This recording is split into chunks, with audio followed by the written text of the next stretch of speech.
In a fantasy world where games and reality merge as one, there exist various types of entities, such as robots, aliens, ancient animals, and plants, superhumans, and wizards. Every human awakens with different professions. There are support professions, combat professions, and rare professions. Besides entities and professions, there are also mysterious places waiting to be explored, like ancient ruins, floating islands, dungeons, and the abyss. Within these mysterious places lurk real threats, strange dark terrains containing powerful monsters or demons ready to prey on adventurers. Despite this, these places are treasure troves for adventurers. They can gain experience in monster loot to sell or turn into good equipment. But there exists one absolute entity above all races. Even humans, monsters, and demons. The dominant races are nothing before this supreme race. The most mysterious, rarest, and most powerful race of all. That is the dragons. The race standing at the world's peak. Moved to a magnificent school in the Dragon Nation. A teacher enthusiastically explains the profession change mechanism. The students will undergo their profession change today. The teacher reminds them to make the best use of their professions. Although the class change is always random, the teacher still motivates the students to be confident during the profession change ceremony. A young man can be seen sitting in the back row. He silently stares at his profession change form. This man is Lufan, the main character who crossed into this world 3 years ago. In these 3 years, he's learned how professions work in this world. The main combat professions consist of 3 types: warrior, mage, and archer, dream professions that bring great profit from equipment and materials obtained by killing monsters. Then there are support professions like enchanter and alchemist. They can create items with powerful effects but require large capital. Poor people have no chance to utilize these professions. Lastly are life professions like cook, miner, and herbalist, very ordinary professions with few opportunities. Lufan's Aunt Han works as a cook, struggling every day to support Lufan by running a small steamed bun shop. Seeing how hard his aunt works for him, he vows to get a combat profession to repay her and make her live happily. Suddenly, the teacher receives an urgent call from the principal. After answering, the teacher excitedly leads the students to the field to begin the profession change session. The students impatiently head there, while Lufan just sits relaxed, watching them scramble to leave the classroom. Seeing Lufan's confused behavior, the teacher thinks he's nervous. Actually, Lufan couldn't respond because a holographic system suddenly appeared before him, showing a treasure map location. Lufan snaps back to reality when his teacher loudly orders him to immediately go follow the profession change. Lufan apologizes and quickly leaves the teacher. On the way, he thinks about the system. He's still curious about its function and purpose, but he sets it aside for now to focus on the class change first. Arriving there, the principal is giving an opening speech. A high priest stands beside him with the profession change crystal. The students are excited and curious as they've never seen such a crystal before. Lufan pushes through the crowd to clearly see the profession change process. The principal introduces the priest who will assist in the profession change process. Lufan observes the priest for quite some time, sensing the combat aura from his fighter profession, making him envious. Suddenly, the system grants him appraisal eyes. This ability can see someone's status and attributes. Lufan tries this ability on the priest. Lufan can truly see the priest's status, level, abilities. Even his account balance is clearly displayed before his eyes. Lufan startles in shock when seeing the balance of 5 million dragon coins. The principal, still hearing the students' commotion, shouts loudly, telling them to quiet down as the profession change ceremony is about to begin. The principal instructs the students to come on stage when their names are called.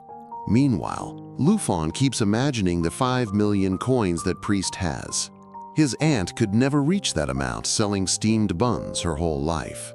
The principal then calls a student named Dao as the first to undergo profession change. Though the change is random, the higher one's attributes, the higher the chance to get a combat profession.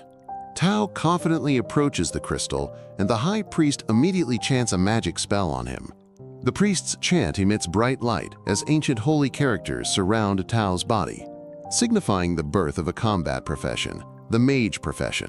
Tao produces a fireball to showcase his mage profession, as if signaling that the world and a bright future are now in his grasp. As evening approaches, many students have successfully changed professions. Some became herbalists, a muscular student became a tailor, a skinny one became a miner. Only a few managed to awaken combat powers. All their lives begin anew from this one day, the profession change day that determines their futures. Many are disappointed and despairing, while only a few are happy for getting their desired professions. Lufan feels sympathy seeing third-year student Liping get the enchanter profession while coming from a poor family. This condition is worse than life professions. Lufan is momentarily startled when hearing his name called. Though feeling nervous, Lufan confidently walks onto the stage. He places his hand on the profession change crystal, hoping he'll be lucky enough to get a combat profession. The priest begins chanting his spell, and like before, golden ancient characters start enveloping Lufan's body. Every second feels intensely nerve-wracking for him. Suddenly he feels something, the intense gaze of a wild beast staring at him, followed by unusual celestial phenomena. The ground begins shaking, causing some students to panic. A divine light shines from the sky onto Lufan's body. Of course, Lufan remains bewildered by all these unusual phenomena. This happens when someone awakens a rare hidden profession. Suddenly, a red dragon illusion appears before Lufan, flying around him, then roaring loudly, leaving everyone in awe of a dragon's majesty. Teachers from other classes praise Lufan's teacher for successfully awakening a rare hidden profession. Meanwhile, Lufan's teacher hopes he gets either Dragonblood Warrior or Dragon Tongue Mage. 10 years ago, someone with Dragonblood Warrior profession became the #1 adventurer in the Dragon Nation. Lufan's teacher is very excited, thinking Lufan will get that profession too. The dragon illusion flies before Lufan, roaring at him as if trying to say something, then suddenly disappears into the air, leaving only a strong wind that blows across all participants at the location. The principal is very excited, enthusiastically grabbing Lufan's shoulders to ask about his profession. But Lufan looks sad and disappointed instead. He reveals he got the Dragon Tamer profession. The principal, teachers, and students can't believe Lufan awakened that profession. The principal is still stunned. With such extraordinary celestial phenomena, he ended up getting Dragon Tamer, the profession everyone considers the most useless among all combat, support, and even life professions. Late afternoon in Shanghai City.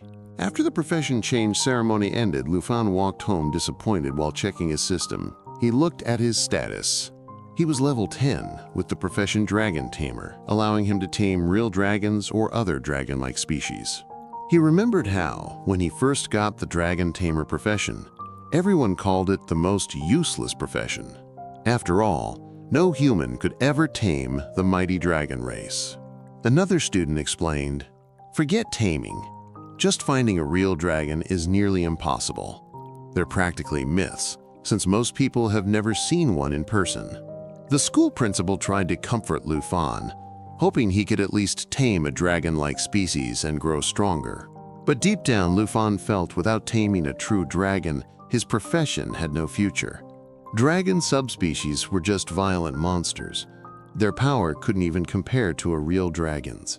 In the 800-year history of the Dragon Nation, dragons did exist and had appeared before, but no one had ever successfully tamed one. No matter how strong a human was, they were like an ant in front of a dragon. Even thinking about taming one was just a foolish dream. Lufan sank deeper into disappointment. Worse, as a dragon tamer without a dragon, he had no combat abilities. He couldn't even activate a single skill. He grew even more frustrated, remembering his dream of making his aunt happy. She had worked so hard for him. Now, that dream was gone. Lost in thought, Lufan unknowingly arrived home, his aunt's steamed bun shop. He walked in and forced a smile as he greeted her. Seeing him return, his aunt was overjoyed. She immediately hugged him warmly. Then, she took his hand and led him to the dining table. She had cooked many delicious dishes. She knew today was his profession change day and was excited to hear the results. Sitting at the table, Aunt Han asked about the profession he awakened, but with a disappointed face, Lufan struggled to explain his ironic situation. Seeing his expression, Aunt Han assumed he failed to awaken a combat profession. She didn't mind. In fact, she'd be worried if he had to fight every day. But Lufan quickly interrupted her. He explained that he got the dragon tamer profession, and without a dragon, it was completely useless. Yet Aunt Han just smiled sincerely, truly unbothered by it. She hugged him from behind, comforting him. Even without a dragon, awakening a hidden profession proved he wasn't ordinary. She would always support him. If he couldn't join an academy, he could always help at the bun shop. Lufan felt both comforted and touched by her kindness. Back in his room, he collapsed on his bed, drowning in disappointment. He kept thinking about his aunt, who worked tirelessly every day until her hands were covered in cuts. Suddenly, a system notification appeared, a golden treasure chest reward. Lufan remembered his system and checked the reward, a divine-level treasure map. Treasure maps came in different tiers: beginner, intermediate, advanced, and the highest, divine. Using the system's ability, he could combine 3 low-tier maps into one higher-tier map. The system explained that he would receive a random tiered treasure map with a random location. If he found it, he'd get a reward matching his profession. Instantly, Lufan realized this system might be his last hope to reach the top. In other words, this divine-level treasure map was an incredibly valuable chance to turn things around. Without hesitation, Lufan accepted the reward and opened it. Suddenly, a treasure map appeared, marked with a red dot. The location was Basin Mountain, not too far from where he was. Lufan wanted to leave immediately. Taking the last bus, he'd arrive by morning. Early morning at Lufan's house. Aunt Han woke up and walked to the living room, turning on the lights. She noticed a note left on the table and quickly read it. It was from Lufan, saying he was going to Basin Mountain for a few days and not to worry. Meanwhile, Lufan was already on the bus, heading toward Basin Mountain. Upon arrival, he gathered his gear and headed for the treasure location. A few other adventurers were also exploring the area. Suddenly, a large, muscular man bumped into him. Then, a beautiful woman nearby greeted him. The party's leader, an old man carrying many potions, also greeted him from behind and invited him to join, but Lufan brushed him off and firmly refused. He had a bad feeling. They weren't good people, likely mountain bandits who robbed passing adventurers. They kept trying to persuade him. Seeing their overly eager and strange behavior, Lufan became even more convinced they were bandits. The bandit leader asked for his decision, subtly threatening him to scare him into joining. Lufan refused without hesitation. He didn't need a team, however, they stubbornly kept persuading him. The team leader reminded Lufan about the dangers at night. Lufan lied, explaining that he was a summoner who could fight using his summons. They fell silent for a moment while observing Lufan. The man thought there was no point fighting Lufan right now. The team leader immediately told his companions to leave and not worry about Lufan. However, the female bandit flirted with Lufan while promising to meet him again later. Annoyed by her teasing, Lufan responded coldly, and they finally left. Either way, Lufan felt safer alone in the wilderness than joining that group of bandits. Lufan needed to hurry and find the divine-level treasure map. He opened his system to check the treasure's exact location, and immediately headed there. When he reached the forest's depths, his vision was limited to only the moonlight penetrating the dense trees. Step by step, Lufan navigated through the bushes, trying to hide from monsters, since he currently had no combat abilities. From behind the shrubs, he saw a herd of bull-like monsters with large horns. The monsters were power horn horses, level 8. Although these buffalo-like creatures didn't attack humans, they wouldn't hesitate to retaliate if accidentally disturbed. Not wanting to take risks, Lufan decided to take a detour. After walking for a while, Lufan had no choice but to pass through a path filled with antelopes. These monsters weren't vicious and wouldn't attack without reason, but Lufan still didn't feel safe at all. These monsters were giant horn antelopes, level 7. Just as he was leaving the monster herd, unfortunately, Lufan stepped on a frog. The frog let out a hysterical scream, This made all the antelopes instantly turn their sharp gazes toward him. And as one might expect, the antelopes immediately chased Lufan. Not wanting to meet a ridiculous end, Lufan quickly ran for his life. Spotting an escape route, Lufan immediately jumped sideways. Lufan could finally breathe easily, having successfully escaped the antelopes. He would now focus on continuing his mission. When he checked his system, he realized unconsciously that he was already near the treasure's location. He saw a bright red light coming from a crevice in a large rock. Lufan became increasingly convinced he'd found the treasure. Lufan went to inspect it and found a red dragon egg with black patterns. He was overjoyed and felt his hopes rising. Lufan examined the egg. It was a black dragon egg that would hatch soon. Small cracking sounds began coming from the egg. However, Lufan sensed something approaching from behind. He took out his dagger from storage to stay on guard. Suddenly, a vicious fox monster appeared and attacked him. Lufan immediately used his dagger to block the attack. Lufan quickly pushed the fox monster away to create a safe distance. He used his appraisal eye ability to check the monster's status. This monster was called a bloodthirsty gray fox, level 10, capable of healing itself based on how much blood its enemy lost. Lufan glanced back at the still unhatched dragon egg. In that moment of distraction, the fox quickly attacked Lufan. Lufan reflexively tried to dodge the attack but wasn't fast enough, getting his arm wounded. He immediately seized the opportunity, raising his dagger high. Then he stabbed forcefully, hitting the fox's head and killing it instantly. Lufan gained 120 experience points and some fox fur as material. Suddenly, someone behind the rocks praised Lufan for defeating the fox monster. It turned out to be the bandits who had previously offered to cooperate with Lufan. Seeing how he fought, the bandits realized Lufan's true identity. He wasn't actually a summoner. Lufan kicked the fox monster's corpse toward the bandits, telling them to take it if they wanted and to leave him alone. The old man examined the fox corpse and guessed it was only worth about 80 dragon coins. What they really wanted wasn't the fox, but the dragon egg behind Lufan. The bandit leader immediately ordered his members to attack Lufan. The muscular man charged forward while the female bandit pulled out her knife and ran toward Lufan. With just one punch from the muscular man, Lufan was easily knocked backward. The female bandit immediately pinned Lufan's body down and held a knife to him. The muscular man quickly took the dragon egg from the rock crevice. With a happy expression, he thought they would soon become rich if they sold this egg. Lufan was frustrated and desperate. His one chance to change his life was now in the bandit's hands. Meanwhile, the bandit leader ordered the woman to kill Lufan since they'd already obtained the treasure. Suddenly, the dragon egg hatched, and the creature inside flew out rapidly. The bandits were shocked, not expecting the egg to hatch now. The figure flying in the night sky with glowing red eyes stared at the humans below. Yes, it was a baby black dragon. The baby dragon swiftly attacked the bandits, but the leader didn't stay still.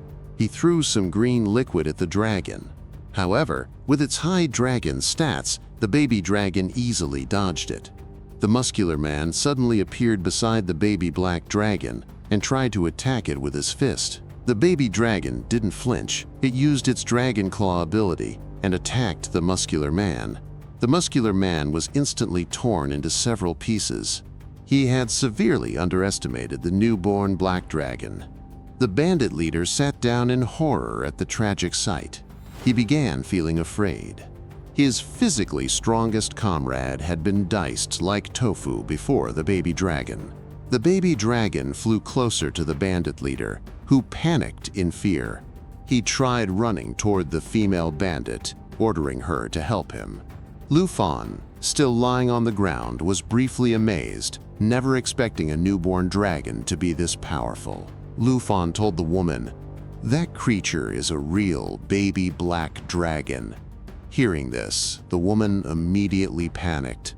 Before she could react, hysterical screams were heard, along with splattering blood. The bandit leader had been easily finished off. The baby black dragon stood still for a moment, staring at the two remaining humans before it. The female bandit looked panicked and terrified. Seizing the opportunity, Lufan pushed the distracted woman to the ground and immediately ran toward the baby black dragon. The dragon noticed Lufan running toward it and prepared to tear him apart. However, Lufan immediately used his dragon taming ability to tame the black dragon. A yellow light enveloped the baby dragon, who felt an indescribable warmth. It calmed down and felt a strong familial bond with Lufan. Meanwhile, the female bandit, watching Lufan attempt to tame the dragon, asked about his true identity. Lufan happily and confidently explained, "I am indeed a summoner, but not an ordinary one. I'm a dragon tamer." Finally, Lufan successfully obtained a dragon and gained 3 new skills from it: Dragon Claw, Dragon Fang Strike, and Dragon Inspiration. The woman begged Lufan for mercy, pleading not to be killed. However, since they had tried to kill him earlier, Lufan showed no mercy and immediately sent the woman to join her comrades in hell. With everything now safe, Lufan treated his wounds while the baby black dragon looked through his bag, trying to find something to eat. Lufan then picked it up. He lifted the baby black dragon up, happily praising it, which made the dragon delighted. Lufan imagined himself riding a large black dragon someday in the future. He became very excited and hugged the baby black dragon, making it slightly uncomfortable. Lufan thought about a name for his baby black dragon. Meanwhile, the dragon smelled the blood from Lufan's wound. It licked Lufan's blood, surprising him with its behavior. Lufan thought the baby dragon must be hungry. Suddenly, a red, magical aura emerged from the baby black dragon's body. It began transforming into a human form with distinctive dragon horns on its head, the body of a beautiful woman with dragon-like wings and tail, appearing elegant and gorgeous before Lufan. Lufan was shocked to see a black dragon baby that could transform into a human form. Lufan checked its status. The black dragon baby had a legendary tier quality, incredibly powerful and rare. Meanwhile, the dragon girl was still trying to understand her surroundings. Lufan then looked at his new skills. Dragon Inspiration could strengthen his and his dragon's abilities by 30% of their total attributes and attack power, far surpassing a priest's buff. Next was Dragon Fang Strike, which transformed his arm into a dragon's claw, delivering a fierce slash. He then observed the black dragon baby's attributes, which averaged over 300.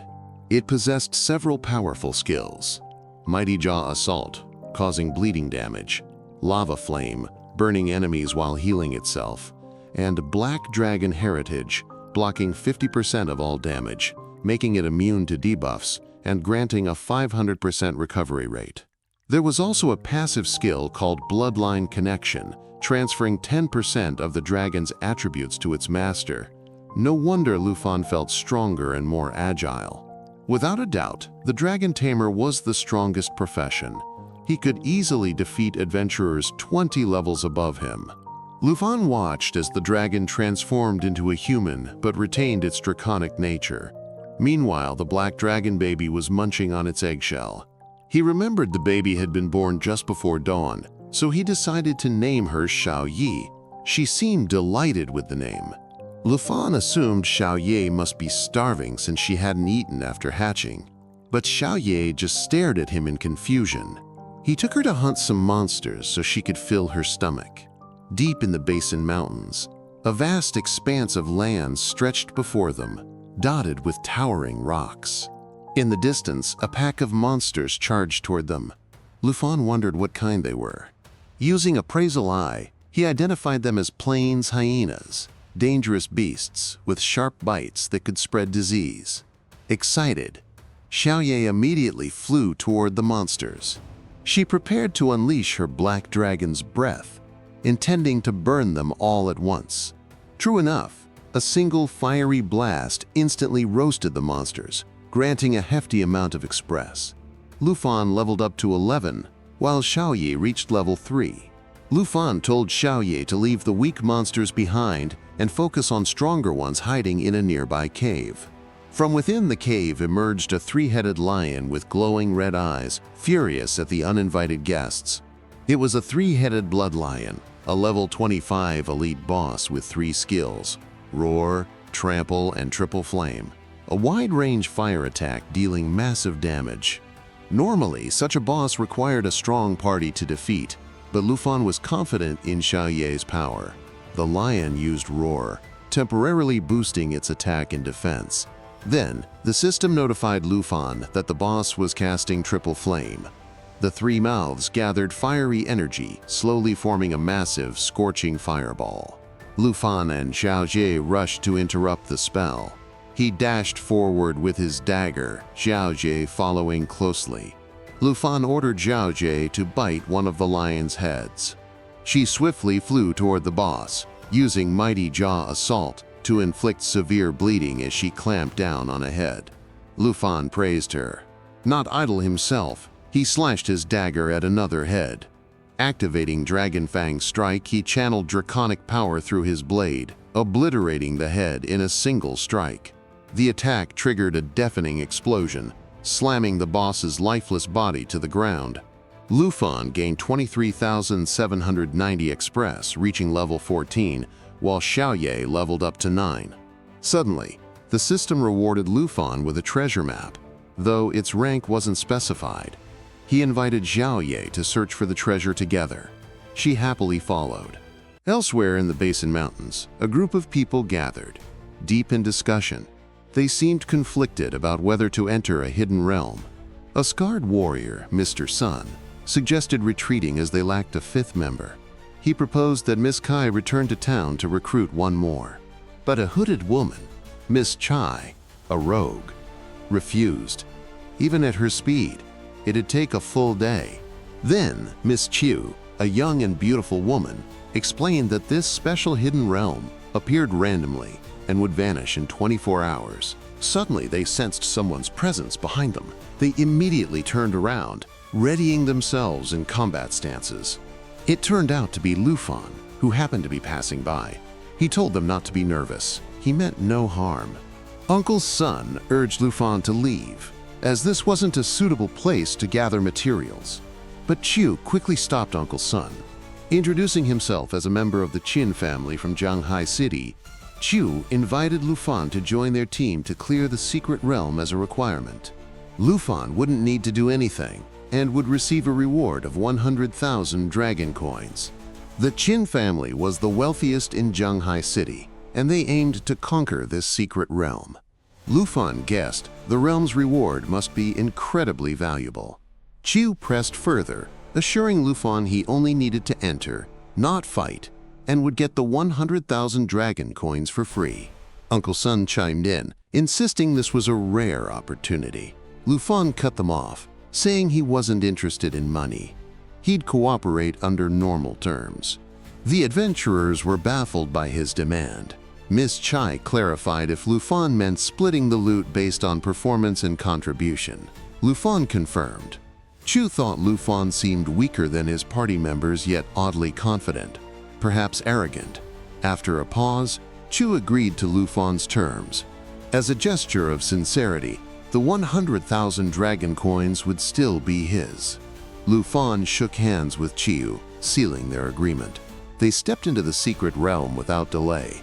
Lufan avoided revealing his dragon to prevent unnecessary trouble. Passing through a violet portal, they finally entered the secret realm. The stifling air, dim light, and eerie silence unnerved them all. The realm was called Village of Lamentation, a hard difficulty, intermediate level secret realm. They advanced cautiously, scanning for monsters that might ambush them. Uncle Sun scoffed at Lufan for carrying no weapon, wishing he'd at least have one. Not wanting to be underestimated, Lufan drew his new sword, its blade etched with dragon scale patterns. The Ink Dragon Deer Antler Sword granted plus 65 strength and plus 30 endurance. Uncle Sun admired the exceptional sword, guessing Lufan was a rookie. Miss Chai sneered, warning she'd kill him if he caused trouble. Suddenly, a hand burst from the ground, startling Uncle Sun into raising his weapon. The decaying zombies could poison targets, slowly turning them into zombies. One by one, zombies emerged, attacking en masse. The party's tank rushed forward to block the monsters. Uncle Sun and Miss Chai attacked from behind with swords and arrows. Lufan checked their stats. Uncle Sun was level 28, while Miss Chai was level 23, a significant gap. Not to be outdone, Chiu chanted a spell, summoning glowing ancient holy sigils. The skill, Holy Light Star Rain, conjured radiant orbs that rained down like starlight, punishing the undead while healing allies. Curious, Lufan checked Chiu's status. He was a hidden class Holy Light Mage, level 13.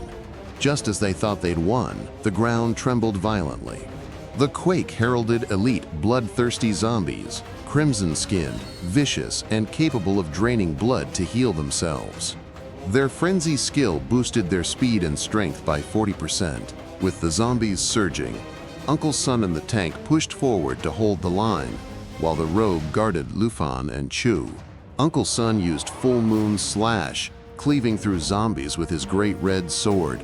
The tank lunged, stabbing an elite zombie, but his sword stuck in its body, unmovable. The zombie's flesh consumed the tank's hand. He screamed for Uncle Sun's help. Uncle Sun abandoned his own stuck sword and sprinted toward him. As the zombie struck, Uncle Sun shoved the tank to safety. Watching the front line collapse, Lufan strode forward confidently, sword in hand. Seeing Lufan walking forward, the zombie provoked and immediately rushed to kill him. Uncle Sun thought Lufan had gone mad and told him to retreat.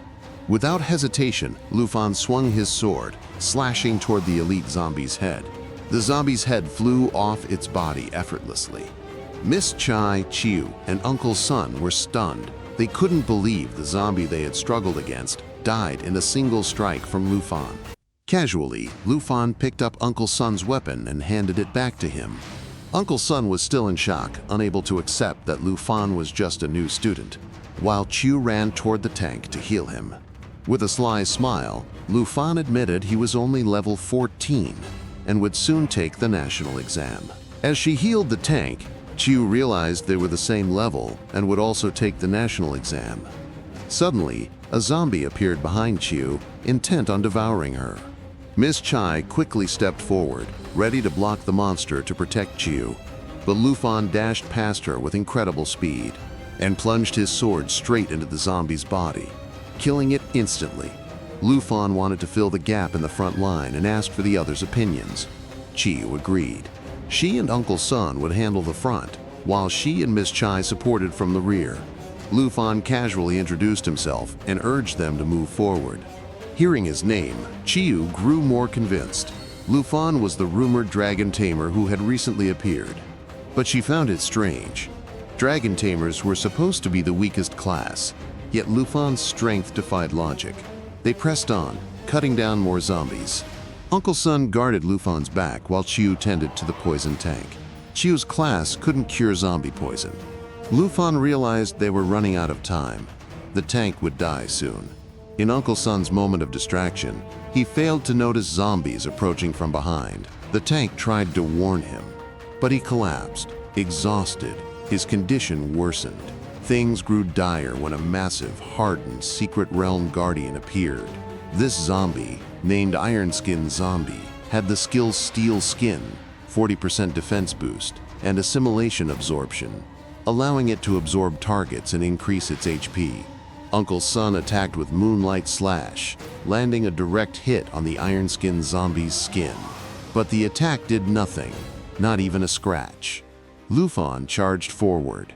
Time was running out as the Iron Skin Zombie kept absorbing the poison tank, growing stronger. Lufan struck its head with a fierce stab, dealing significant damage. The Iron Skin Zombie lunged at the tank, trying to absorb him, leaving Chiu panicked and helpless. Suddenly, Lufan told Chiu to use her skill on him to amplify his attack.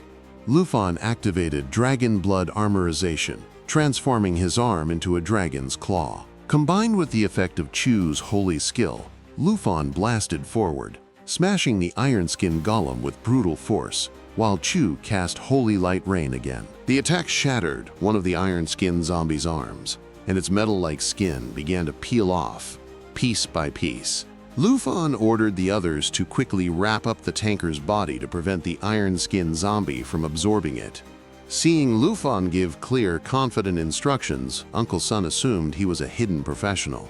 Finally, the iron-skinned zombie revealed its true form, no longer protected by its hardened shell. Lufan seized the opportunity. He dashed forward, his arm transforming into a dragonic limb. Then, he leaped and struck the zombie with tremendous force. The fatal blow was too much for the iron-skinned zombie. Its body shattered into pieces. No one could believe Lufan had nearly single-handedly defeated the Secret Realm's guardian.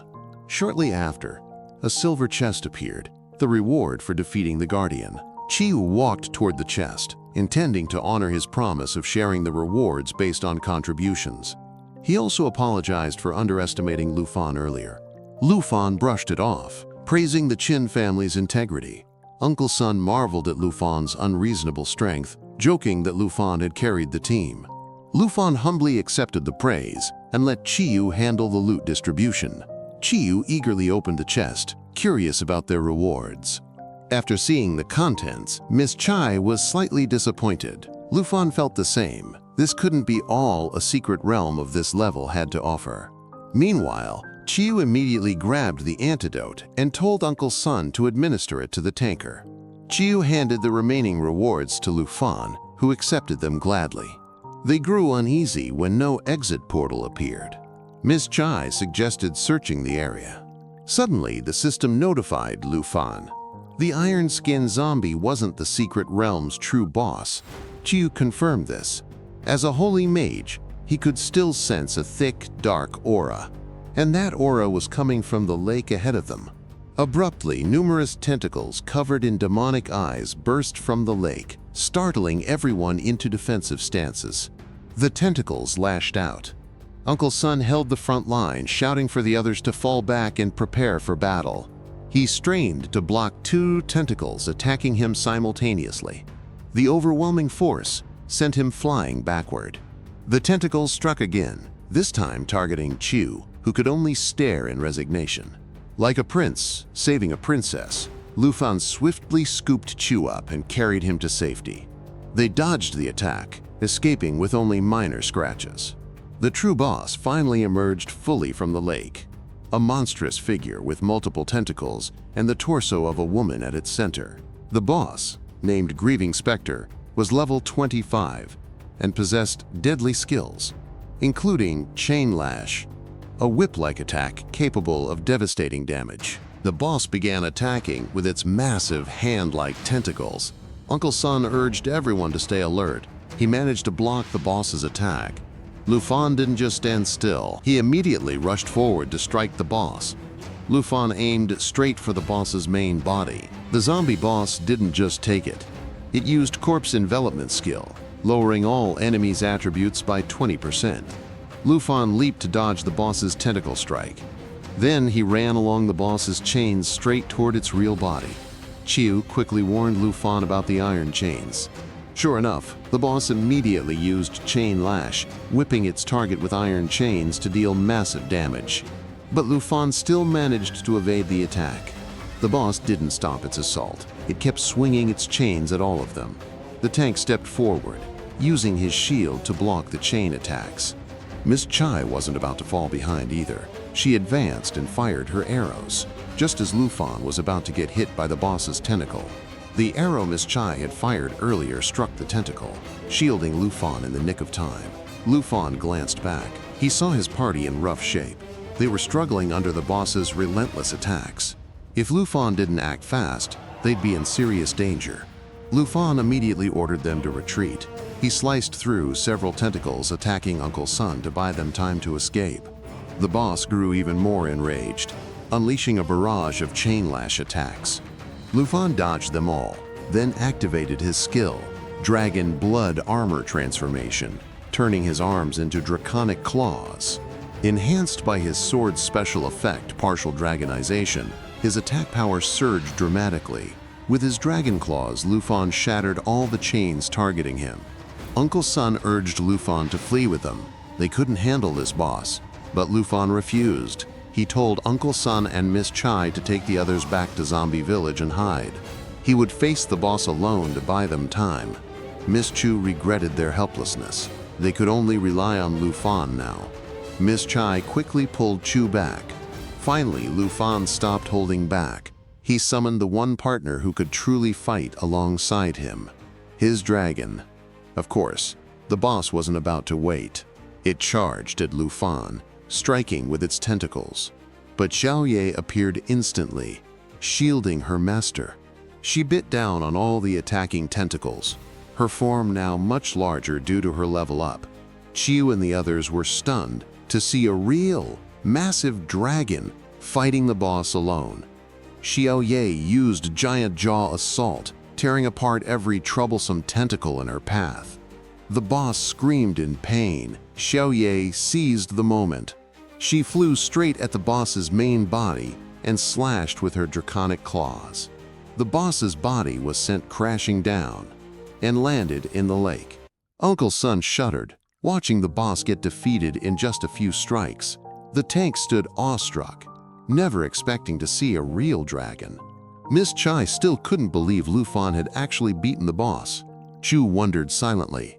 Was the rumor from Zhanghai City true? Was it really him? The one and only dragon tamer Lufan. The story goes back 300 years ago, when a beautiful girl lived in a peaceful town. But that peace vanished when a plague struck. She didn't even get the chance to perform burial rituals for the dead. The number of victims kept rising. She desperately wanted to save everyone. But after recklessly dabbling in magic, she ended up becoming a dark witch. She couldn't heal the sick. Instead, she could only summon the spirits of the dead to let them say goodbye to their loved ones. Then one day, the church accused her of spreading the plague and arrested her. They mocked her, chained her with iron shackles, and dragged her into the lake. All she ever wanted was to save people. Even if all she could do was help them say farewell, she'd done nothing wrong. In her final moments, the witch sank into the lake, consumed by despair and bitter hatred. Back to the present. Chiu was relieved they'd made it out of the hidden realm. But Lufan knew the boss wouldn't be defeated so easily. They weren't free yet.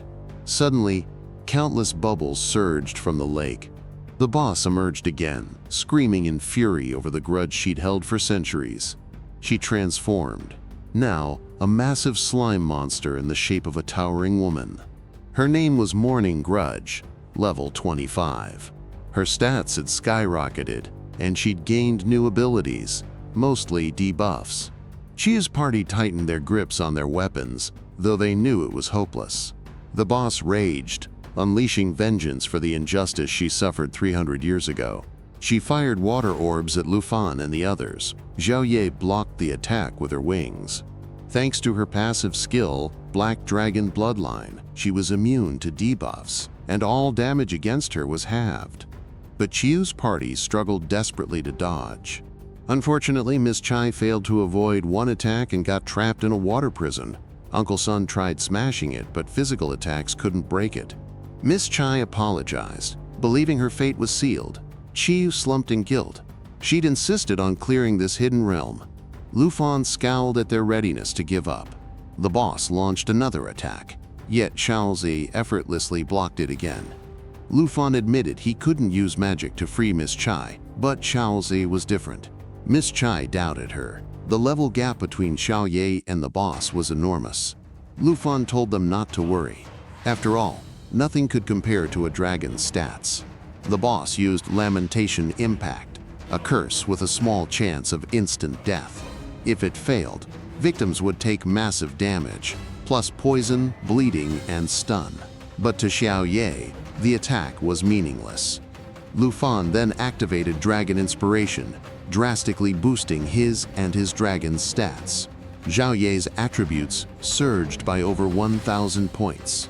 Lufan ordered her to use Lava Blaze.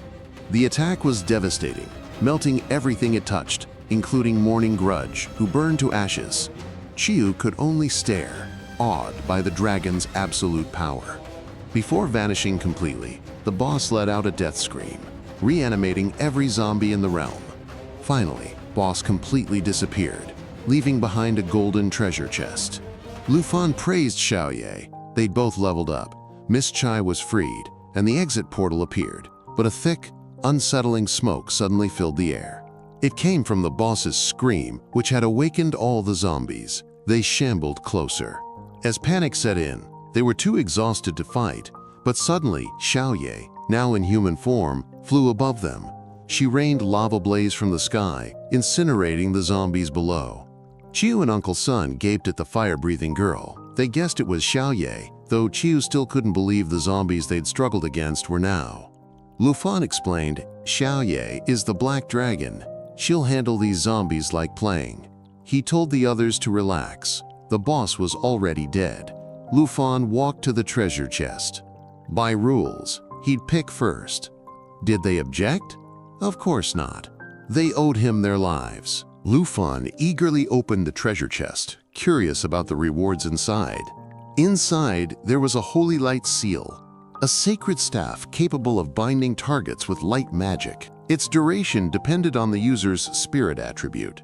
Next was light flow, a cloak that allowed the wearer to cast light barrier skills. The barrier's duration also relied on the user's spirit. There was also a ring called Morning Aura, which inflicted various debuffs on enemies, such as poison, bleeding, dizziness, and more. Finally, there was a class change scroll, an item that could transform an ordinary profession into a hidden one. Without hesitation, Lufan chose the class change scroll as his reward. Chiu insisted that Lufan take all the rewards since they hadn't contributed much to the battle, but Lufan refused, saying he only needed the scroll. The other equipment suited Chiu better. Chiu glanced at the treasure chest. He admitted that without Lufan, none of them would have survived. So he picked one more reward for Lufan. It was the Morning Aura ring. Chiu urged Lufan to at least take this so they wouldn't feel guilty. Lufan accepted it gratefully. He hadn't expected the Qin family to have such kind-hearted people. Everyone seemed satisfied with Chiu's decision. Miss Chai then told them to leave the secret realm immediately. Back at home, Lufan was immediately hugged tightly by his aunt. She had been extremely worried after not hearing from him for days. Aunt Han sobbed, fearing something terrible had happened and that he might never return. Lufan apologized and promised not to leave without saying goodbye again. Then, Aunt Han praised Xiaoye. The cute little girl turned out to be a powerful dragon who had protected Lufan. Aunt Han, full of warmth, guessed Xiaoye must be hungry and offered her food. Xiaoye nodded eagerly. Meanwhile, Lufan took out the class change scroll, intending to give it to his aunt. Aunt Han firmly refused, saying the gift was too valuable for her. She told him to sell it and buy better equipment for his upcoming trials. Lufan showed her his bank account balance, explaining they were no longer short on money. He and Xiaoye had earned it by selling materials from their hunts in Basin Mountain. Aunt Han was moved to tears by Lufan's success. Lufan then persuaded her to use the scroll. After some hesitation, she agreed. As she unrolled it, a bright light filled the entire room. The system began processing the class change. After a brief wait, the transformation was complete. Lufan asked what hidden profession she had awakened. Aunt Han had unlocked the enchantment chef, a rare occupation that allowed her to cook food with incredibly powerful buffs. Lufan wondered where Xiaoye had gone, as he hadn't seen her for a while. It turned out she had fallen asleep after devouring all of Aunt Han's steamed buns. That night, at the Qin family villa, Chiu's father asked if Lufan was truly a dragon tamer who had summoned a black dragon to save everyone. Chiu confirmed it, admitting that his own stubbornness had nearly gotten the party killed. He also acknowledged the vast gap in their strength, despite both having hidden professions. His father then made sure Chiu hadn't revealed this to anyone else. Chiu assured him he had promised Lufan to keep his identity a secret outside the Qin family. The man, Qin Shan Hai, let's call him Uncle Hai, praised his daughter's discretion. If others found out about Lufan, many would try to exploit him. Hearing this, Chiu stood up and asked sharply if his father also intended to use Lufan's power. Uncle Hai laughed, though slightly hurt by his daughter's low opinion of him. Then he asked how Chiu planned to repay Lufan. Chiu mentioned the promised 100,000 coins as compensation for joining the team. Uncle Hai then told him to give Lufan a purple card personally. Chiu tried to convince his father to come along and meet Lufan. Uncle Hai was very interested in Lufan but couldn't go. He had an important prior commitment the next day. The following morning, a princess from the Tai Kingdom arrived in Zhanghai City with her guards, intending to enroll in the academy. However, her timing, right before the major exams, was suspicious. Sure enough, they headed straight to Aunt Han's shop. Aunt Han, assuming they were customers, opened the door but informed them the shop was closed for the day. The guard rudely pushed past her, shoving Aunt Han aside. The princess, without greeting, arrogantly demanded to see Lufan. Hearing someone ask for him, Lufan hurried downstairs to see what was happening. He was alarmed to see his aunt slightly injured, while the snobbish princess insulted the shop's disgusting smell. Lufan checked on Aunt Han first. The princess then called out to him, wanting to talk. Already irritated by their behavior, Lufan asked who they were. The guard introduced her as Princess Jinzhu of the Tai Kingdom and himself as Hong Tai. The princess said she wanted to offer Lufan a quote, breakthrough opportunity. Confused, Lufan asked what she meant. Hong Tai opened a case, revealing a dragon egg. He said they would give it to Lufan if he accepted their conditions. Princess Jinzhu smirked, expecting Lufan to be tempted. She wanted to make him her servant, bound to obey her every command. The arrogant princess kept rambling endlessly, boasting that her dragon egg was the only one of its kind in the world. Princess Jinzhu assumed Lufan's prolonged silence meant he was awestruck by her prized dragon egg. Lufan activated his appraisal eye. To his surprise, the so-called dragon egg was actually an armored dragon egg, a land dragon whose attributes weren't even superior to a wyvern's. He couldn't fathom where Jinzhu's confidence came from. Lufan casually dismissed her exaggerated claims about the egg, leaving Princess Jinzhu stunned into silence. Jinzhu thought Lufan simply didn't understand how valuable a dragon was to a dragon tamer. Meanwhile, Lufan calmly reassured his panicked aunt, who feared he'd be forced into slavery. Unrelenting, Princess Jinzhu continued trying to persuade Lufan to accept her offer. Lufan admitted he was slightly amused but firmly declined. Jinzhu, unable to accept rejection, only grew more arrogant. Losing patience, Lufan ordered them to leave his house immediately. One guard accused Lufan of disrespect for refusing the princess's generous proposal. Lufan shot back with a sarcastic remark. He'd never bow to anyone as a servant. Infuriated, Jinzhu commanded her subordinate to teach Lufan a lesson. Aunt Han tried to intervene, but Lufan stood unfazed, his sharp gaze unwavering. Unexpectedly, Hong Tai struck Aunt Han hard across the face, sending her crashing to the ground. Lufan rushed to check on his aunt, helping her up. Seeing him distracted, Hong Tai lunged at Lufan. Suddenly, a crimson light flashed before Hong Tai's eyes. From it materialized a sword, slashing Hong Tai's face. He staggered back, shocked that Lufan had wounded him so effortlessly. Lufan's voice turned icy. "I'll kill anyone who harms my family." Still defiant, Jinzhu screeched at Hong Tai to punish Lufan. Her arrogance finally snapped Lufan's restraint. Without hesitation, he slapped her. Hard. Enraged, Hong Tai drew his sword and charged at Lufan, who remained unnervingly calm.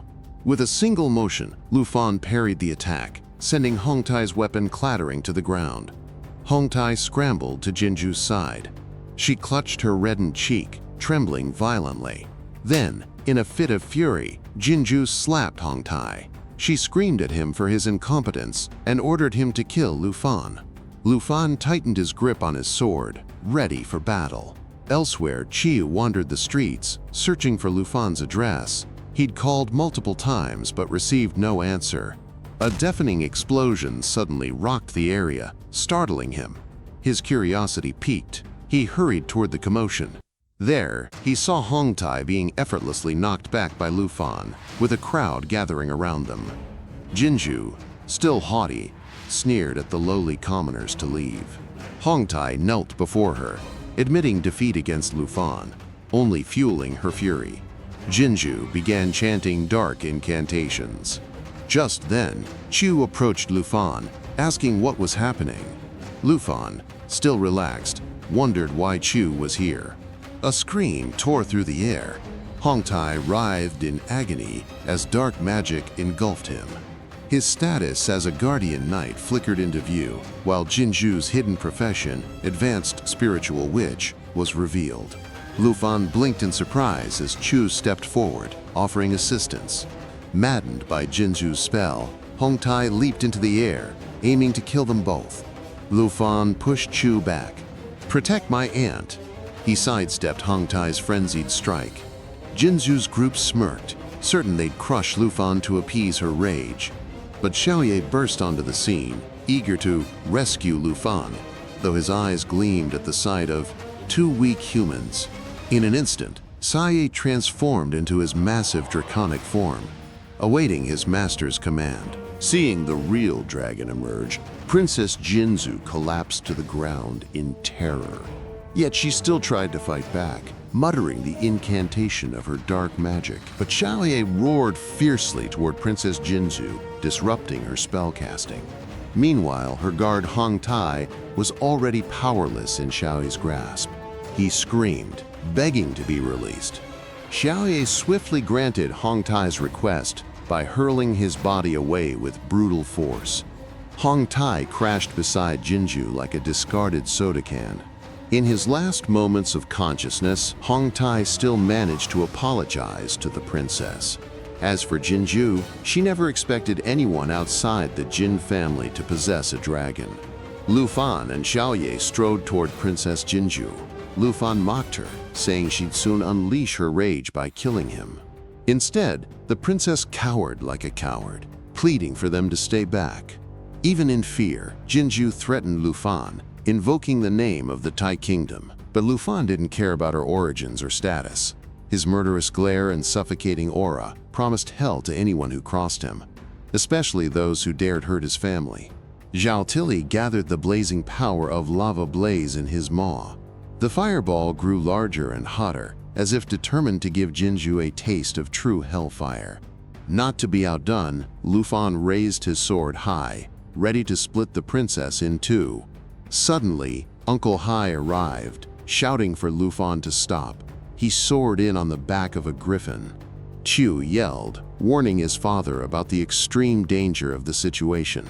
Seeing someone interfere with his master, Xiaode immediately redirected his attack toward Uncle Hai. Just as Xiaode was about to unleash his dragon's breath, Lufan stopped him, ordering him to stand down. He then shattered Jinzhu's weapon with his sword, ensuring she couldn't strike sneakily. Uncle Hai approached Lufan and urged him to recall his dragon, as too many onlookers were watching. Internally, Uncle Hai felt immense pressure just being near a real dragon. Of course, Lufan didn't immediately trust Uncle Hai until Chiu introduced him as his father and vouched for him. Lufan finally agreed, remembering how Chiu had never broken his word during their secret realm expedition. Chiu told Lufan to follow him, while Uncle Hai addressed Princess Jinzhu, promising to take her to the hospital. Back inside the house, they briefly discussed the situation. Chiu admitted his father knew Princess Jinzhu. Aunt Han suggested there might still be a way to resolve the conflict peacefully. After handling his business, Uncle Hai joined them and joked about Lufan causing trouble at their first meeting. Lufan apologized for the inconvenience but firmly stated Uncle Hai couldn't blame him. Aunt Han worriedly asked Uncle Hai what would happen to Lufan now. Uncle Hai replied that they still needed to provide an explanation. The Jin family wasn't just influential in business, their power stretched deep into the Tai Kingdom's politics. Lufan declared he wouldn't compromise with them even if they were gods. Impressed by Lufan's unwavering resolve, Uncle Hai praised him. Besides, he had a way to ensure Lufan's safety, so they didn't need to worry too much. But Uncle Hai couldn't do it alone. Lufan had to meet his condition first. Curious, Lufan asked what that condition was. Uncle Hai wanted Lufan to rank first in the grand exam. Curie explained it wouldn't be easy, as the southern province was full of talented students. Lufan closed his eyes, weighing the possibilities. Then, with confidence, he accepted the challenge. Moved to the best hospital in Zhenghai City, Princess Jinzhu raged over the phone, furious that no action had been taken against Lufan yet. Swearing vengeance, she vowed to make him suffer and die painfully. The next morning, crowds of students gathered on the school grounds before the grand exam began. Many were shocked to see Lufan participating. They assumed he'd be selling bones forever, but Lufan ignored their murmurs. Suddenly, the principal arrived and called for silence. He announced the grand exam would begin shortly. After reaching level 15, Lufan never used his treasure maps again. Unfortunately, those maps were intermediate grade, valuable, yet left forgotten in his inventory. Had he combined them, they might have aided his preparations for the grand examination. But destiny had other plans. Suddenly, his teacher approached him.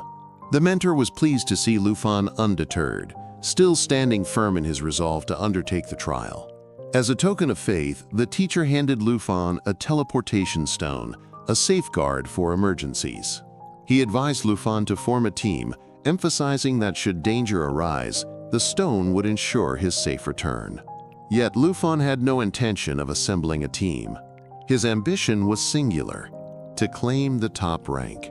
Sharing points with others would only dilute his victory. Just then, Chiu called out to him, introducing her close friend, Xiaoman. Xiaoman was a striking woman, her prowess as a swordmaster evident in her poised demeanor. Chiu shyly extended an invitation for Lufan to join their team, while Xiaoman hesitated, her gaze skeptical. She deemed Lufan weak, reluctant to ally with him.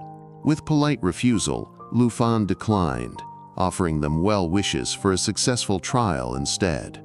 Chiu's disappointment flickered briefly, but she understood. Lufan's strength was such that companions might only hinder him now. Xiaoman, curious, questioned Chiu's interest in partnering with what she called the weakest profession in the world. Chiu, however, defended him, declaring her belief that Lufan would emerge as the top ranker. Teasingly, Xiaoman insinuated that Chiu had fallen for Lufan. Flustered, Chiu hurried away, her cheeks burning. Without hesitation, Lufan stepped through a violet portal. In an instant, he found himself within the secret trial realm of the grand examination. Above him loomed a massive gateway, its presence dominating the sky. The headmaster's voice echoed, explaining the 4 difficulty tiers: normal, hard, fear, and the perilous nightmare. Each student could choose their challenge. Upon selection, they would be transported to the Heavenly Tower, 100 floors of trials, each with a score multiplier corresponding to their chosen difficulty. The normal tier, populated by mere projections, posed no real danger and carried a modest 0.9 multiplier. From hard onward, the monsters were real.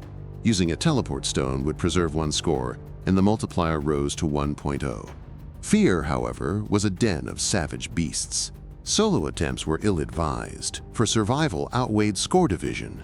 Yet the multiplier soared to 3.0. Suddenly, a martial artist clad in traditional garb roared with confidence, vowing to claim the highest score. This was Hongwu, a level 14 hidden class professional, a Qigong master. Chiu and Xiaoman watched in awe, impressed by his balanced offense and defense. Though his theatrics bordered on absurd, his courage to face fear solo was undeniable. In the observation chamber, headmasters gathered around holographic screens, monitoring their students' progress. The first headmaster praised Hongwu, certain he would seize victory. Meanwhile, the third headmaster sighed, lamenting Lufan's misfortune in awakening as a dragon tamer, a profession deemed useless. But Uncle Hai, standing among them, disagreed. He had another candidate in mind, one he believed would claim the top spot. Intrigued, the first headmaster pressed for details. Uncle Hai pointed at the screen, revealing Lufan, the dragon tamer from the third school. The first headmaster burst into laughter. Lufan hadn't even entered the tower yet. To him, it seemed like surrender. He dismissed Uncle Hai's faith as a joke, unable to fathom what a dragon tamer could achieve. With a smug grin, he redirected attention to Hongwu's temporary lead, 3,000 points in climbing. Suddenly, the third headmaster stiffened, realizing Lufan wasn't hesitating. He was waiting for the next tier. Sure enough, the portal's hue darkened into blood red. The nightmare difficulty materialized. Its multiplier an unprecedented 9.9. In a flash, Lufan activated his teleportation stone and vanished into the Crimson Gate. The first headmaster shouted for the third to stop him, but it was too late. Lufan had already crossed into the nightmare realm. Panic gripped the third headmaster. The last challenger to attempt nightmare perished 8 years prior, torn apart by beasts, never to return. The first headmaster scoffed, deriding the recklessness. He blamed the third for failing to properly educate his student, certain Lufan would meet a swift and tragic end. Uncle Hai's optimism, he declared, was delusion. Unfazed, Uncle Hai merely smiled. "Watch," he said. "Judging too soon would be unwise." His unwavering confidence left the third headmaster bewildered. Within the nightmare realm, Lufan surveyed his surroundings. The air hummed with malice. Shadows shifted, and he drew his dagger, senses sharp. From the darkness emerged a pack of savage wolves, black-maned wolves, level 10, their fangs gleaming with the promise of bloodshed. Their skills were deadly, bite, capable of inflicting hemorrhage, and night howl, a buff to their ferocity. As they lunged, Lufan moved. A single skill activated, Dragon Fang Strike. The blade flashed. In one motion, the wolves fell. The first floor was cleared effortlessly. His score, 990. The headmasters stared, stunned. A dragon tamer, dispatching nightmare tier beasts in one strike? His power defied all expectations. Even the third headmaster gasped, wondering if Lufan had truly bonded with a dragon. Yet doubt lingered. Uncle Hai, however, simply smiled, pride gleaming in his eyes. Suddenly, a dashing envoy arrived, carrying a sleek briefcase with an air of effortless coolness. Without seeking permission, he boldly pushed open the door to the room where the school principals had gathered. Then, he introduced himself as an emissary from Longdu. This man, named Xiong, level 57 swordsman. Without pleasantries, he bluntly declared his purpose. He had come to take Lufan away for investigation. Meanwhile, Lufan had arrived at the location marked by the treasure map. It was a high-tier treasure map, one he had pieced together earlier. After a brief search, he finally uncovered the hidden trove. The treasure revealed itself to be a book. Lufan picked it up and examined it closely. To his delight, it was a passive skill book titled Growth Acceleration. Once used, it would double the experience gained by his pet. Without hesitation, Lufan activated the skill. From now on, to simplify things, Xiaoye would be referred to as Nyx, and this skill was a perfect match for her. Lufan silently hoped that Nyx would level up swiftly with this newfound advantage. Back at the school, Xiong coldly ordered Principal 3 to immediately halt Lufan's exam and summon him back. The principal refused. Even if this was a serious matter, the exam could not be interrupted so abruptly, and he would take full responsibility. But Xiong sneered, mocking the principal's inability to bear the consequences of defying Longdu's authority. Then, Uncle Hai stepped in, warning Xiong to stand down out of respect for their past camaraderie. Yet Xiong remained arrogantly defiant, commanding Uncle Hai to stay out of his way. He issued a thinly veiled threat. If Uncle Hai continued protecting Lufan, he would provoke the wrath of the Jin family and Longdu's high officials. With that, he shoved Uncle Hai aside and arrogantly repeated his demand for Lufan's immediate retrieval. Uncle Hai's voice remained calm, but carried an undercurrent of steel as he warned Xiong not to provoke Lufan, because if Lufan grew angry, even the Jin family and Longdu's elite would be nothing but dust before him. His declaration was firm and unshakable. Today, no one will take Lufan away. Xiong scoffed, dismissing Uncle Hai's words as exaggeration. In response, Uncle Hai seized his wrist in an iron grip, his eyes burning with resolve.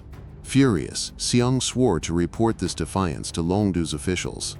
Principal 3 urged calm, explaining that regardless of the circumstances, Xiong could not interfere with the exam's proceedings. Uncle Hai, ever strategic, redirected Xiong's anger by hinting at Lufan's secrets that rendered even nobles and officials powerless. After a moment of observation, Xiong finally noticed something staggering. Lufan was soloing the nightmare difficulty. Meanwhile, Lufan stood before the entrance to the tower's second floor. Originally, he had intended to test his limits without summoning his dragon. But with the new passive skill, He wouldn't waste this chance to level up Nyx. He extended his hand to the side, and a crimson portal swirled open, heralding the arrival of the black dragon, Nyx. Back at the school, Xiang jolted in shock upon realizing Lufan had dared to challenge Nightmare Mode. Principal 1 added fuel to the fire, revealing that Lufan had one-shot a Nightmare-tier monster. Before anyone could react, Lufan completed the summoning. A torrent of flames erupted, and Nyx emerged with a deafening roar. The principals and Xiang gaped in disbelief. A real dragon, tamed by Lufan. Uncle Hai smiled in satisfaction. Even having seen it before, the sight never failed to awe him. Nyx obliterated the barrier gate with a single strike, reducing the surrounding walls to rubble. Uncle Hai gestured proudly. This was the secret he had alluded to earlier. Principal 3 still couldn't believe his eyes. Lufan had truly tamed a dragon. In the blink of an eye, Lufan effortlessly cleared the second floor. Principal 1 shuddered at Nyx's current strength. Unless one had a third-tier profession transformation, fighting her would be suicide. The others paled, realizing that if Nyx leveled further, she could flatten an entire nation. The scoreboard flickered, updating. Lufan now held first place with a staggering 58,550 points. On screen, Nyx butchered the monsters with brutal efficiency. Floor 13 fell without resistance. Principal 3 noted that it wasn't just the dragon. Lufan himself had grown significantly stronger. He estimated Lufan's attributes now exceeded 100. Even without Nyx, Lufan would still dominate the rankings. Uncle Hai smirked at Xiang. Still planning to drag Lufan to your superiors? Defeated, Xiang finally admitted his mistake, now understanding why Uncle Hai had dared to defy the Jin family. Uncle Hai dismissed Xiang outright. He would personally send this footage to the Grand Tutor. No more envoys were needed. Xiang stiffened at the title. The Grand Tutor was none other than Uncle Hai confirmed his suspicion, Marquise Tujing. The scene shifted back to Lufan, now facing the 20th floor boss. A dark sorceress stood before him, flanked by undead knights. Her name was Dark Sacrifice, her skills irrelevant to mention, because with a single lava blaze from Nyx, the boss and her knights vanished into ashes. Floor 20, cleared. Nyx leveled up to 11, Lufan to 16. Beaming, Lufan praised Nyx and invited her to conquer the Heavenly Tower together. Uncle Hai corrected them, but immediately urged everyone to turn their attention back to Lufan, for in his eyes, to Lufan, these were nothing but ordinary monsters meant to be slaughtered without mercy. After a short while, Lufan had effortlessly cleared the 70th floor, ascending to level 18 while Nyx reached level 13. Lufan had come to realize that the higher the tower's floors, the greater the difficulty. Yet it mattered little to him, for before Nyx's absolute power, even strategy became unnecessary in conquering the tower's trials. The third headmaster never expected Lufan to reach the 70th floor in mere minutes. The first headmaster, however, remained skeptical. This year's difficulty had been deliberately heightened. He doubted anyone could clear the 80th floor. But upon witnessing Nyx incinerating the monsters of the 76th floor as effortlessly as roasting meat, a flicker of hope ignited within him for Lufan. Nyx continued dominating and bullying the nightmare bosses, her draconic aura of a legendary race forcing even the fiercest monsters to cower in submission. Lufan climbed to level 19 and soon conquered the 83rd floor. In the past, prodigies had pushed their limits to exhaustion, only to meet their demise in the grand trial. But Lufan was different, perhaps the only one capable of flawlessly clearing all 100 floors. The first headmaster still doubted him, knowing the 99th floor's near impossible challenge. Suddenly, they were stunned as Lufan stepped onto the 99th floor. The 99th floor was a realm of undead knights, their hollow armor guarding a desolate throne. Among them stood the world-ender headless knight, wielding the skills of penetration, counterattack, thunder, and beheading. Lufan understood now. Every hidden realm bore a theme tied to real history, like the Morning Village. This shattered kingdom was no exception. The headless knights lunged, their massive axes carving through the air toward Lufan. Yet he dodged with practiced ease. Without hesitation, he retaliated, surging forward.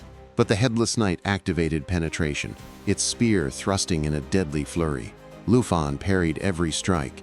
In one fluid motion, he leaped and cleaved the knight in two. Yet the creature reassembled, its axe already swinging at Lufan's back. He blocked just in time. With a command, he summoned Nyx to strike from behind. She descended like a storm, her crushing blow sending the knight hurtling into the castle towers. The impact triggered a cataclysmic explosion, annihilating the monster instantly. Lufan praised Nyx. Her attack had obliterated the foe, but another Headless Knight charged, its blade meeting Lufan's in a shower of sparks. The remaining knights joined the assault, attacking simultaneously from all directions. Lufan evaded by vaulting high above. Meanwhile, Nyx gathered an inferno within her maw, the air trembling with heat. "Now!" Lufan ordered, and Nyx unleashed her ultimate skill, Lava Blaze. A torrent of dragonfire engulfed the battlefield, its brilliance painting the shattered kingdom in flames. The Headless Knights erupted into flames, their forms disintegrating into nothingness without a trace. Lufan and Nyx reaped vast amounts of experience from the fallen knights, propelling Nyx to level 15. The dragon awakened a devastating new skill, Cataclysm. Meanwhile, Lufan himself ascended to level 20. The headmaster stood frozen in disbelief. Never had he witnessed a student truly conquer the nightmare difficulty grand trial. Uncle Hai allowed himself a satisfied smile, though even he was stunned. Today, it seemed, they were about to witness the birth of a new legend. Upon reaching the 100th floor, they discovered a hidden realm known as the Broken Kingdom. 4 Headless Knight generals stood guard over the secret realm's boss, backed by an undead legion numbering over 500. The boss of this realm was a fallen king, his massive sword gripped tightly in hand. His name was the World Annihilation Emperor, a level 60 nightmare tier entity. Without hesitation, Lufan commanded Nyx to assume the Destruction Dragon form. The transformation unfolded in a spectacle of power, revealing Nyx's new draconic visage, wings wreathed in searing flames, radiating overwhelming might. The Black Dragon's destruction form boasted average stats surpassing 2,000, with strength peaking at 1484 and spirit soaring to a staggering 7,200. The third headmaster had never imagined Lufan's dragon possessed a third form. Even Uncle Hai was taken aback. Lufan still held an ace to overcome this trial. The Emperor raised his blade, barking an order for the undead legion to attack. The skeletal horde obeyed, closing in on Lufan from all directions. Unshaken, Lufan issued his command. Nyx, Cataclysm. The skill detonated the earth, where Nyx landed, unleashing catastrophic destruction and setting the battlefield ablaze with unending flames. Nyx unleashed an inferno from its body before taking flight. Then, it descended directly into the heart of the undead legion. The ensuing explosion immolated the entire legion in an instant. The headmasters and Uncle Hai were rendered speechless. Nothing they had seen so far adhered to logic. Seizing the moment, Lufan surged forward to strike, but the 4 guardian generals intercepted him. Lufan dodged their assault, summoning Nyx to his side. The lingering effects of Cataclysm erupted once more, engulfing the generals in a cataclysmic blast and reducing them to ashes. Yet again, the headmasters were left in stunned silence. With a staggering 989,120 points accumulated, Lufan had undeniably secured first place, and with it, at least 3 legendary rewards, given this year's unprecedented trial difficulty. Having slaughtered all obstacles, Lufan stepped forward to face the final boss. The Emperor boss finally rose from his throne, his imposing figure stirring as he prepared to confront Lufan. With a mighty swing, the Emperor boss brought down his colossal sword, only for Lufan to deflect the blow, his arm morphing into draconic claws in a flash of scales and fury. Seizing the moment, Nyx unleashed a torrent of dragonfire, the scorching breath engulfing the Emperor in a blazing tempest. The impact sent the Emperor hurtling backward. Suddenly, a shadowy aura coiled around the Emperor's body, sapping his strength as if his very power were being drained. It was Lufan's doing. The lament ring, a relic obtained from the hidden realm of Morning Village, had activated its sinister ability. Nyx followed with her second skill, Everything Burns, her draconic wings beating to summon a tornado of fire that erupted into a cataclysmic explosion. The Emperor struggled to withstand the assault, his defenses crumbling as the inferno forced him back step by step. Before he could recover, Lufan was already in motion, his blade unsheathed, aimed straight for the Emperor's heart. The strike landed true, piercing deep and driving the Emperor backward with brutal force. The momentum carried them through the air until the Emperor was impaled against his own shattered throne. The fatal blow ended the battle instantly. As the Emperor's lifeless form slumped, Lufan's power surged, his level ascending to 22, while Nyx reached 17. The gathered school heads bore witness to history, their disbelief palpable. Uncle Hai mused silently that the school reputation would soon soar to unprecedented heights. With the battle concluded, Lufan invited Nyx to return home for Auntie Han's cooking, a thought that made the dragon girl's eyes gleam with anticipation. As rewards for conquering the Heavenly Tower's secret realm, Lufan received 3 treasures. First, a rare tier spellbook. Once mastered, it granted the ability Wrath of the Ice Dragon King, a freezing gale capable of encasing targets in ice, slowing and immobilizing them. The second prize was a rare tier ring. Adorned with the Wind Spirit's blessing, it enhanced the wearer's agility by 35%. The third was a legendary Crimson Cloak. It granted damage reduction, having fire and ice-based attacks while boosting the users and their pet elemental prowess by 30%. Lufan equipped the items without hesitation before activating his teleportation stone to depart. Emerging from the portal, he intended to leave immediately until a voice called out to him. It was the third school head, accompanied by the other leaders and Uncle Hai. The third head announced his plan to enshrine Lufan's likeness on the Wall of Fame, the Academy's highest honor. But the first school head objected, arguing the wall was reserved for fallen heroes. The third head retorted sharply, implying the first head's own name there was a curse rather than glory. As their quarrel escalated, Uncle Hai approached Lufan with quiet praise for his performance. Lufan reminded him of their agreement. He'd fulfilled his end and now sought Uncle Hai's aid against the Jin family. Uncle Hai assured him confidently. The video of Lufan's trial had been sent to the Grandmaster, who'd undoubtedly received it by now. When Lufan pressed for the Grandmaster's identity, Uncle Hai cryptically replied, "You'll know when the time is right." Meanwhile, Xiong observed in silence before slipping away. The school heads continued showering Lufan with admiration, predicting merchants and academies would soon vie for his favor. His final trial score reached 1,300,000 points, not only first place in the southern province, but the highest in recorded history. Far to the uncharted north, in a level 60 territory, a grizzled old man swigged from a bottle of liquor. His eyes were fixed on a screen replaying Lufan's trial. He burst into laughter, delighted by the boy's surpassing talent. This was Grandmaster Jing, ruler of the northern border. A knock interrupted him. A subordinate sought entry. The report laid bare the Jin family's schemes, implicating Chang Feng, a high-ranking Dragon City official, in collusion to recruit Lufan by force. Evidence proved Chang Feng's corruption, his alliance with the Jin family sowing chaos. Grandmaster Jing's rage erupted like a storm. To dare poach such a rare genius from the Dragon Kingdom, unforgivable. His fury sent his subordinate trembling. Immediate orders were barked.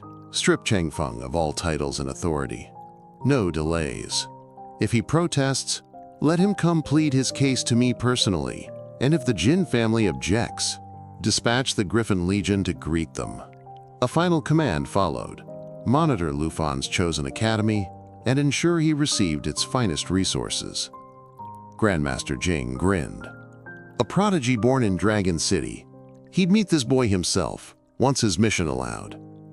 Elsewhere, Jinzhu answered a call, his face darkening at the news. Chang Feng had been demoted, but the underling offered a silver lining. Another dragon tamer had been found in Zhou City. Jinzhu's daughter was advised to abandon her pursuit of Lufan. A sly smile curled her lips. If Lufan was beyond reach, this new tamer would make a fine consolation prize. Or perhaps a puppet. Back to the grand examination arena, Hongwu had just emerged from the portal, breathing a sigh of relief. He was grateful to have returned alive, narrowly escaping death. Having conquered the 72nd floor of the Fear Tower, Hongwu swelled with pride, convinced he had secured first place. Yet in his triumph, he failed to glance at the scoreboard, unaware of how far behind he truly was. His eyes landed on the gathered headmasters, still engaged in animated discussion. Their enthusiasm piqued his curiosity. Hongwu assumed they were awaiting his return, ready to shower him with praise for his extraordinary achievement. With unshakable confidence, he approached his headmaster and greeted him. To his surprise, the headmaster responded with mere indifference, as if Hongwu's presence had long faded from memory. Feigning humility, Hongwu inquired about his score of 89,000, subtly probing whether it had earned him the top rank. Instead of applause, the headmaster offered consolation, assuring him that admission to a prestigious academy was still within reach. The words left Hongwu utterly bewildered. The headmaster's lackluster reaction contradicted his expectations. He wondered if this was a deliberate act to keep him grounded. In an odd twist, Hongwu expressed heartfelt gratitude, further confusing the headmaster with his absurd display. A week later, on the day of the grand examination results, Lufan and his aunt were met with sheer astonishment. A crowd had gathered outside their shop, offering congratulations and gifts, all eager to forge connections with the rising star.